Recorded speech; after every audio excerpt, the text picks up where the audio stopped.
ఈరోజు సమాజంలో కూడా పిల్లలు చాలా సెన్సిటివ్ గా మారిపోయారు. ఒక్క ఎగ్జామ్ లో ఫెయిల్ అవుతే ఏకంగా ఆత్మహత్య చేసుకునే పరిస్థితులు మనం చూస్తున్నాం. అందుకే పిల్లలందరూ నేను తెలియజేయదలుచుకున్నా, మార్కులు తక్కువ వచ్చాయని, జీవితంలో ఎదురు దెబ్బ వచ్చిందని అధైర్యపడద్దండి. ఆ ఎదురు దెబ్బ మనలో కసి పెంచాలి. ఆర్నిసలు కష్టపడి అనుకుందాన్ని మీరు సాధించాలని ఈ సభాముఖంగా కోరుతున్నా. నేను పిల్లలు ఎప్పుడు కలిసినా ఫెయిల్ అన్న పదానికి కొత్త అర్థం తీసుకొచ్చా. ఫస్ట్ అటెంప్ట్ ఇన్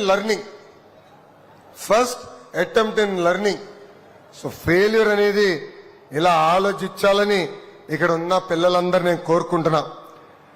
ಕರ್ನಾಟಕ పిల్లలు ತುಂಬಾ ಸ್ಮಾರ್ಟ್, ತುಂಬಾ ಡಿಸಿಪ್ಲಿನ್ ಇದೆ. ನಿಮ್ಮ ಫ್ಯೂಚರ್ ತುಂಬಾ ಬ್ರೈಟ್.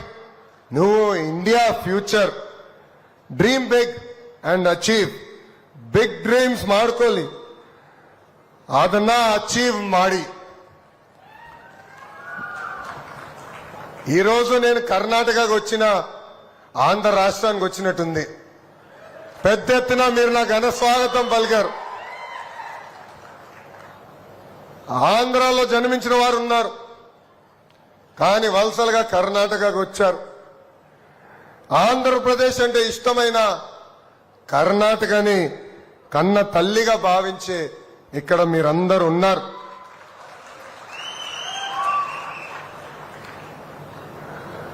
మీ అందరు తెలుసు, 2024 ఎన్నికల ముందల కరెక్ట్ గా ఎన్నికలకి 6 నెలలు ఉన్న సమయంలో ఏం తప్పు చేయని చంద్రబాబు నాయుడు గారిని అరెస్ట్ చేసి 53 రోజులు బంధించారు. ఒక కొడుకుగా బాధపడా. ఏం తప్పు చేయని పెద్దయిని ఇలా జైల్లో పెడతాం అనేది చాలా బాధేసింది. కానీ మాకు మీరు అందగా ఇంత గౌరవంగా బతికే కుటుంబం చూడు, పెద్దయిన పరిస్థితి మనకి రాజకీయం అవసరమా అని నన్ను అడిగింది. ఆనాడు నేను ఒకటే చెప్పాను, వెళ్ళి చూడు, భారతదేశంలోనే కాదు ప్రపంచంలో ఉన్న తెలుగు వాళ్ళందరూ మనకి అండగా నిలబడ్డారు. మన జీవితాంతం వాళ్ళకి రుణపడి ఉండాలని చెప్తాం జరిగింది. మొన్న జరిగిన ఎన్నికల్లో కూడా మీరు వచ్చారు, ఇక్కడ చాలా మంది కష్టపడ్డారు. దాని ఫలితమే ఆనాడు జైల్లో చంద్రబాబు నాయుడు గారిని పెడితే కరెక్ట్ గా 6 నెలల తర్వాత గౌరవ ప్రధానమంత్రి గారి పక్కన మీరు కూర్చోబెడతాం జరిగింది. దానికి మా కుటుంబం మీకు రుణపడి ఉంటుందని ఈ సభాముఖంగా తెలియజేస్తున్నాం. సింధనూరు ఎడ్యుకేషన్ లో నంబర్ 1, ఆటోమొబైల్లో నంబర్ 1, రైస్ ప్రొడక్షన్ లో కూడా నంబర్ 1, పన్నుల్లో కట్టే దాంట్లో కూడా మీరు నంబర్ 1.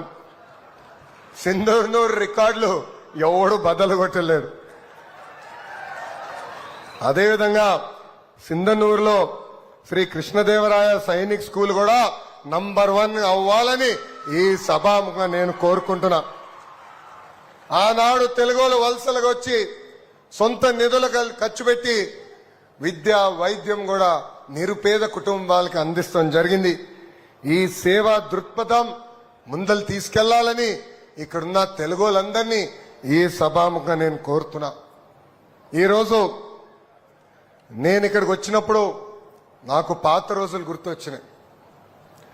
ఆనాడు కర్ణాటక ముఖ్యమంత్రిగా ఎస్ఎం కృష్ణ గారు, ఉమ్మడి ఆంధ్రప్రదేశ్ ముఖ్యమంత్రిగా శ్రీ నారా చంద్రబాబు నాయుడు గారు, ఇద్దరి మధ్యలో హెల్దీ కాంపిటీషన్ జరిగేది.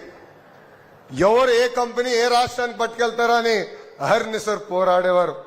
ఆ పోటీయే ఆనాడు ఆ నాయకులు కసి పెంచింది. ఆ పోటీ వల్లనే అటు ఉమ్మడి ఆంధ్రప్రదేశ్ ఇటు కర్ణాటక అద్భుతంగా అభివృద్ధి చెందిందని ఈ సభాముఖంగా మీ అందరికీ నేను తెలియజేస్తున్నా.